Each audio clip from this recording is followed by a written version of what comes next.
10년도, 11년도 이때 현대중공업 기준으로 한 100척 넘게 만들었거든요. 네, 넘게 만들었었는데 지금은 작년에 현대중공업이 41척 배를 지었습니다. 네. 그건 이제 생산 캐파가 줄어든 것도 있고, 그 다음에 야근을 안 하잖아요. 예, 야근을 안 하니까 3교대로 안 하기 때문에 배가 줄어든 부분도 있습니다. 또 거꾸로 말하면 가만히 기존에 있는 설비 가지고 한 100척까지 계속 늘어갈 수 있다는 소리죠. 예, 물론 그렇게는 안 될 겁니다. 지금 52시간 또 시간도 걸려있고 그만큼 배를 많이 만들 생각도 없습니다. 회사에서. 예, 부가가치 높은 배를 만들려고 하지. 자, 그렇습니다. 그래서 어쨌든 여기서 보면 조선사 개수는 이렇게 줄어있어요. 그럼 생산 능력 추이를 보게 되면 이렇게 줄어들었다고 표시하는데 클락슨과는 조금 다릅니다. 예, 그래서 우리 회사를 입장에서 보게 되면 생산 캐파가 한 절반은 줄은 것 같아요. 네, 한 100척 만들던 회사가 지금 41척 만들고 있으니, 그리고 앞으로 연간으로 한 두세 척 정도 더 늘릴 수는 있습니다만은 그것도 한 3, 4, 5년 정도 지나고 나면 지금 설비로는 무리가 있습니다. 그래서 스마트 조선소, 스마트 야드를 지금 투자를 하고 있고, 그로 인해서 과거에 이제 일본이 갔던 그런 자동화 선박 쪽으로 이제 가려고 노력을 하고 있는데, 그렇게 되면 한 50척 정도 넘게 지을 수 있겠죠.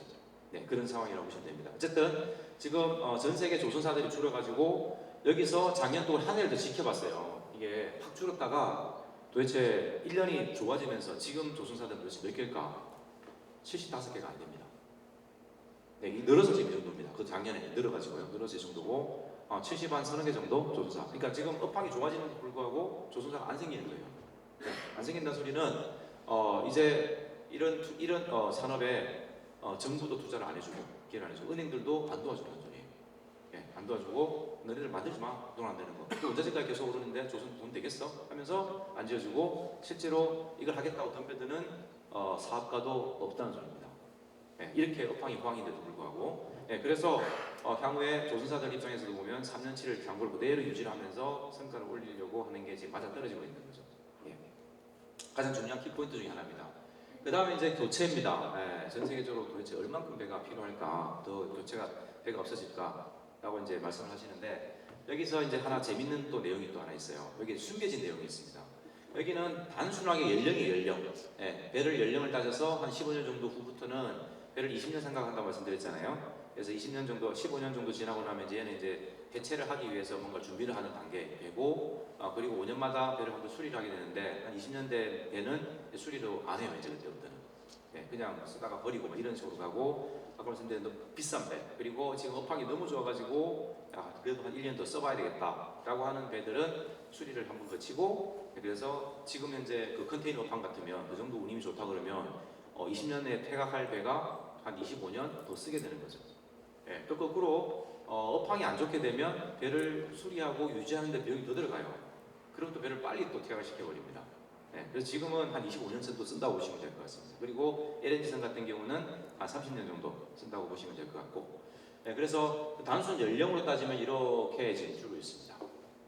자, 근데 여기 안 나와 있는 게 뭐냐면 지금 환경 규제라는 게 있지 않습니까? 뒤에 나올 텐데요. 환경 규제로 인해서 다니는 배에 뭘 이제 장치를 해야 될 거 아닙니까? 뭐 배출가스를 줄인다든가, 뭔가 이게 줄이기 위해서는 장치를 달아야 돼요. 또는 지금은 이제 탄소 배출을 규제를 하기 때문에 이제 어떻게 하면 될 것 같습니까?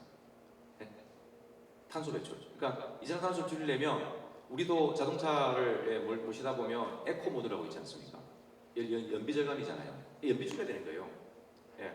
그러니까 에코 모드를 보내야 되는 겁니다. 그래서 예전에 컨테이너선 같은 경우는 배가 성능이 좀 달라요. 일반 배들하고. 탱커선은 배를 양을 많이 실어야 되고, 그리고 배를 천천히 보내도 괜찮기 때문에 밑바닥이 평평합니다. 배가 좀 우수루하게 생겼어요. 근데 컨테이너선은 화주들이 배를 빨리 보내야 됩니다. 빨리 받기를 원하죠. 그래서 배가 앞쪽에 보면 이렇게 뾰족하게 생겼어요. 그리고 밑이 굉장히 날카롭게 좁습니다. 밑이. 그래서 저항을 적게 해서 배를 빨리 보내기 위해서 만들어진 배가 컨테이너선입니다. 그러다 보니까 두 배의 속도 차이가 굉장합니다. 컨테이너가 예전에 빨리 달렸을 때는 한 45km 정도 물 위에서, 그 큰 배가 2만 TU 그러면 2만 개의 컨테이너 박스를 싣고 다니는 배인데 그게 40km 넘게 달렸다는 소리예요. 근데 지금은 한 30km대 초반 정도로 배를 달리고 있습니다. 배를 속도를 줄인 거죠. 속도를 줄이면서 연비를 낮춰가지고 탄소 절감을 하게 됩니다. 속도를 줄이게 되면 약 한 30% 속도를 줄이게 되면 어떻게 됩니까? 배가 화주 입장에서는 한 척이 실어놨던 배를 이제는 2척이 필요하게 되고 또 5척이 실어나는 배가 8척이 필요하게 됩니다. 네, 그렇게 됩니다. 그래서 속도를 줄이는 대신에 배 투입이 더 늘어나야 돼요. 이게 교체 수요와는 다르지만은 실질적으로 이 탄소 규제 때문에 늘어나는 배들이 더 많아졌다. 그리고 오래된 배들, 벌써 말씀드린 15년 이상 된 배들은 아무리 천천히 다녀도 이게 탄소 배출량이 과거와 10년 전과 지금의 배는 또 다르기 때문에 기술적 차이가 있기 때문에 그런 걸 좀 감수하기 위해서는 배를 올릴 수밖에 없어요.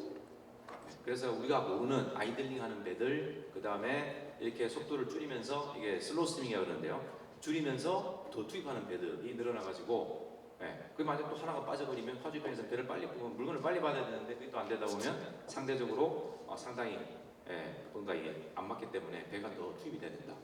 그래서 지금 어떻게 보면 작년도 기준으로 해서 2020년 기준으로 해서 2021년부터 거의 약간의 쇼티지가 발생하게 됩니다. 선박에서. 자, 그래서 어쨌든 이만큼의 또 교체 수요가 있기 때문에 이걸 또 계속 바꿔줘야 됩니다. 자, 다음은 이제 제 핵심인 환경 규제예요. 환경 규제입니다. 굉장히 복잡하게 나와 있는데요. 과거에는 황산화물, 그다음에 녹스, 질산화물 이런 규제들이 계속 있다가 이제는 그보다 더 큰 규제가 확 들어왔어요. 훅 들어왔습니다. CO2 규제입니다. 그래서 지금 IMO에서는 국제 회사기구인데요. IMO에서는 2050년까지 설정을 했고요. 전 세계에서 선박의 약 50% 탄소를 줄여라 합니다. 지금 다른 곳은 다 탄소 제로로 하는데 선박은 50%예요. 그럼에도 불구하고 배 한 척 만드는데 2, 3년 정도의 배가 시간이 필요로 하고 덩치가 워낙 크다 보니까 자동차로 따지면 한 수만 대 정도의 엔진을 2, 3만 대 엔진을 장착을 해야 배가 한 척이 움직입니다. 그렇기 때문에 그 엔진을 만드는 것 자체도 너무 어려워요. 다른 걸로 바꾼다는 게. 그래서 겨우 지금 이제 하고 있는 게 LNG 추진선으로 간다는 겁니다. LNG 추진선으로 가게 되면 그것도 탄소 절감이 100% 되느냐? 아닙니다. 30%까지 절감이 됩니다. 최대. 그것도 선박에다가 아래에다 펌프, 공기방울을 배 바닥에다가 공기방울을 주입도 하고 옆에 핀이라고 날개도 달아요. 배가 움직이지 않도록 이렇게 해서 여러 가지 장치를 했을 때 대략 30%까지 절감이 가능하다고 합니다. 그러면 지금 발전되는 LNG 추진선 같은 경우도 2040년 정도까지 쓸 수 있다는 소리예요. 단순하게 말씀드리면 2035년에서 40년 정도까지 쓰고 그때 가서는 폐기 처분을 하든지 아니면 배가 또 비싸기 때문에 다른 장치를 또 해야 됩니다. 그 정도로 환경 규제가 선박에서는 또 굉장히 또 이게 강한 규제라고 볼 수 있어요.